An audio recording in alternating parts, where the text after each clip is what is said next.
Hello बच्चों, चलिए प्रश्न को पढ़ते हैं। निम्नलिखित में कौन सा प्रबलतम वैद्युत अपघट्य है? आपको विकल्प दिए हुए हैं। विकल्प ए है NaCl, विकल्प बी है NH4OH, विकल्प सी है CH3COOH और विकल्प डी है C6H12O6। तो आइए बच्चों, मुख्य अवधारणा को समझते हुए हम इस प्रश्न को हल करते हैं तथा विस्तार पूर्वक इस प्रश्न के संदर्भ में समझते हुए सही विकल्प का चुनाव करते हैं। चूंकि प्रबलतम विद्युत अपघट्य यहाँ हम खोज रहे हैं, तो उसको खोजने के लिए यहाँ हमें कुछ बातों का ध्यान रखना आवश्यक है। जैसा कि हम जानते हैं कि जो विकल्प बी में हमें दिया हुआ है NH4OH, ये जो है एक दुर्बल क्षार होता है,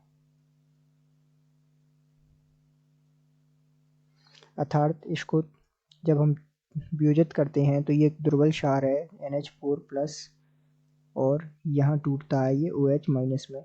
और ये जो है पूर्ण वियोजित नहीं होता, क्योंकि ये दुर्बल क्षार होने के कारण जो है पूर्ण वियोजित नहीं होता। ऐसा क्यों? क्योंकि ये दुर्बल क्षार है, तो इस प्रकार जो है ये पूर्ण वियोजित नहीं होता। इसका मतलब ये जो है एक प्रबल विद्युत अपघट्य नहीं होगा।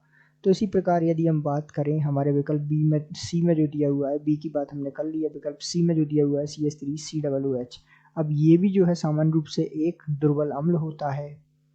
जैसा कि हम जानते हैं, तो ये क्या है? एक दुर्बल अम्ल।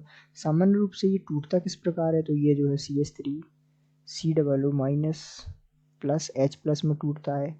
चूंकि ये भी जो है पूर्णतः वियोजित नहीं होता, अर्थात ये भी जो है पूर्ण वियोजित नहीं होता, क्योंकि ये दुर्बल अम्ल होता है, तो इसका मतलब ये भी जो है प्रबल विद्युत अपघट्य नहीं होगा। बात करें विकल्प डी में जो हमें दिया हुआ है C6H12O6, तो ये है ग्लूकोज।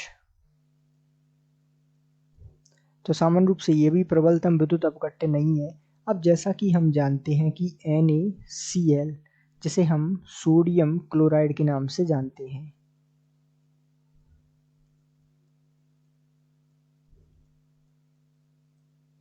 ये जो है जलीय विलयन में पूर्णतः वियोजित हो जाता है।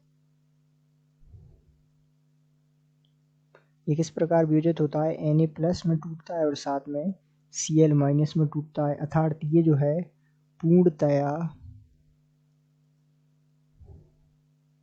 पूर्णतया वियोजित हो जाता है,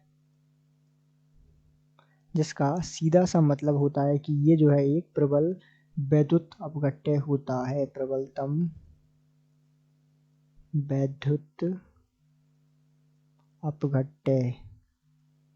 तो इस प्रकार हम हमारे प्रश्न का जवाब दे सकते हैं कि ये जो विकल्प हमें दिए हुए हैं, इसमें से विकल्प ए NaCl सोडियम क्लोराइड एक प्रबलतम वैद्युत अपघट्य होता है, अर्थात दिए गए प्रश्न का सही उत्तर विकल्प ए है। आशा करते हैं आपको समझ आया होगा। धन्यवाद।